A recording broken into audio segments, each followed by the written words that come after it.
Monster City Madhouse, a year-round online store full of Halloween and classic horror shirts, with an emphasis on the vintage look. Use code SAVE10 for 10% off your order. MonsterCityMadhouse.com. Free shipping and financing's available.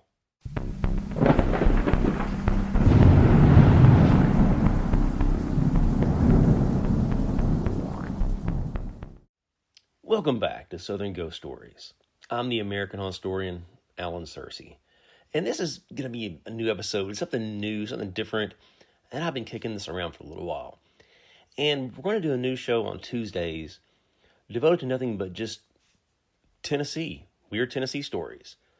And we're going to call it's a new show within a show, Tennessee Tales Tuesday. And I'll be doing 3 shows a week. Tuesday will be all about wild Tennessee ghost stories, folklore, some true crime sprinkled in here and there. And Wednesdays and Fridays will be the regular format that you've grown accustomed to. So today, we're exploring one of the strangest forgotten stories in the history of Franklin. In Franklin, it's a small town, maybe 15 miles south of Nashville. And it's the tale of a respected Tennessee doctor who reportedly attempted to bring a dead man back to life using electricity.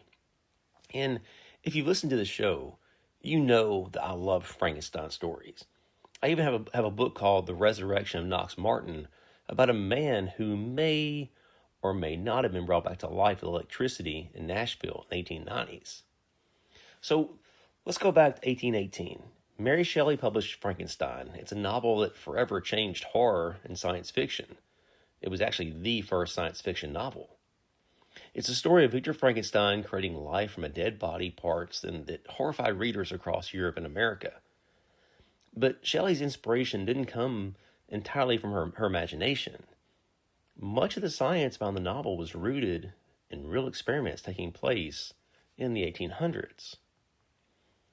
One of the men who heavily influenced Mary Shelley's writing was Italian scientist Luigi Galvani. In the late 1700s, Galvani discovered that electrical currents could make the muscles of dead frogs twitch and jerk.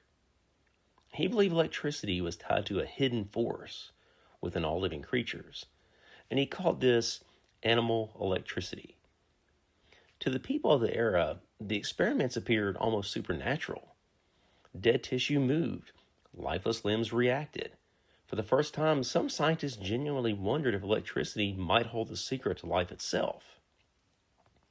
By the early 1800s, galvanism had spread throughout Europe. Scientists experimented on pigs, bulls, cows, dogs, and other animals, passing currents through the corpses to stimulate movement.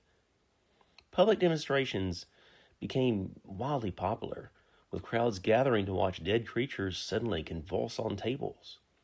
These experiments fascinated Mary Shelley and directly shaped the scientific ideas behind Frankenstein. Eventually, the obsession reached the United States. American doctors became intrigued by galvanism, but there was one major obstacle. Families usually refused to allow physicians to experiment on the bodies of their deceased loved ones.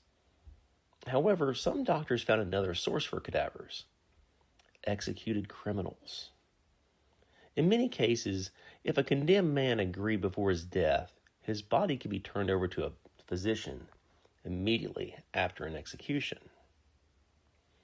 One Tennessee doctor who became fascinated with Galvanism was Dr. Ferdinand Stith in Franklin, Tennessee.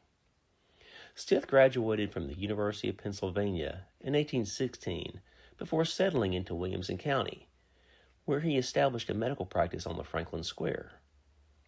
His office once stood on the very site where the Williamson County Courthouse stands today.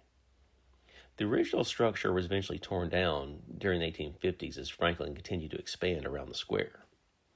By all accounts, Stith was respected, and he's a very smart guy. He helped found the Medical Society of Tennessee and built a strong reputation throughout Middle Tennessee. But behind that respectable image was a man deeply curious about the strange possibilities of electricity and death. In 1842, Stith reportedly arranged an agreement with the Williamson County Sheriff involving a slave who was scheduled to be executed by hanging. And Tennessee law required executions to occur within 1 mile of the courthouse in each county. And Franklin's public hangings were carried out in a large field along the Columbia Turnpike on the southwest side of town, ironically near where the Franklin Police Department sits today.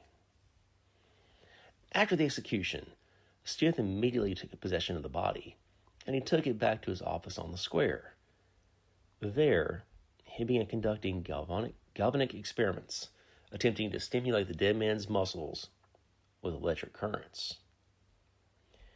Witnesses later claimed the corpse suddenly convulsed across the table as powerful jolts of electricity surged through his body.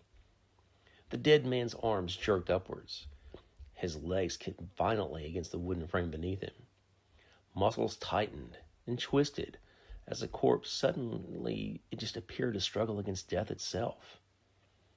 Some onlookers reported they stumbled back in horror, convinced they were witnessing the impossible.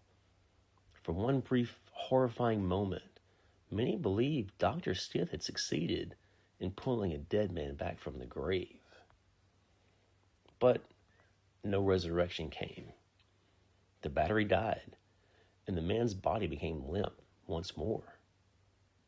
The experiment ultimately failed, though rumors quickly spread throughout Franklin that Dr. Ferdinand Stith had become a real-life Dr. Frankenstein. Oddly enough, the doctor's reputation only became stranger the following year when a newspaper reported that Stith had purchased a bizarre one-eyed lamb. The animal reportedly had a single perfectly centered eye in the middle of its forehead like the Cyclops of Greek mythology. Stith proudly showed the creature off to people around the square. He showed it to some newspaper reporters. And it further fueled the eerie mystique surrounding the already controversial physician who had tried to bring a man back to life. Today, thousands of people walk around the Franklin Square without realizing one of Tennessee's strangest scientific experiments may have taken place right there in front of them nearly 2 centuries ago. The old doctor's office is gone, replaced by the courthouse that stands there today. But the legend of Dr. Ferdinand Stith still survives in local folklore. It's a weird, chilling reminder of a time when science and horror briefly blurred together in Middle Tennessee. And if you'd like to learn more about the haunted history of Franklin, check out Southern Ghost Stories Franklin, Tennessee. Franklin has some of the richest history of any place in Tennessee. The Battle of Franklin during the Civil War was pretty much a turning point for the Union. After the battle, both sides took over the town, and almost every building was a hospital. Lots of ghost stories all over the square. And also, check out Southern Ghost Stories Tennessee Tales. It's kind of the namesake of this special podcast. Tennessee Tales 1 and 2. That's right, there's 2 of them. It's just a collection of small-town ghost stories and folklore all over Tennessee. Places like Smyrna, Mount Juliet, Portland, Mountain City. Every little city has its tale and lore, and it's fun. I enjoy writing about it. So if you enjoyed the episode, make sure you subscribe, follow the show, leave a review. It helps more than you think. Share it with somebody who'd be into this kind of stuff. And again, you can find Southern Ghost Stories on Facebook and Instagram. And don't forget the new book, Pistols at Red River. There's just something fun about dudes dressing up in suits and going to shoot each other in a field over a woman. It was a wild time to be alive in the 1800s. So, anyway, I appreciate you guys listening, and we'll just see you next time. I'll be here tomorrow with more Weird Wild Tales. Check out the exclusive shirts from Monster City Madhouse, Gravestone, Rocktober, and Val Halloween. All that and much more at MonsterCityMadhouse.com.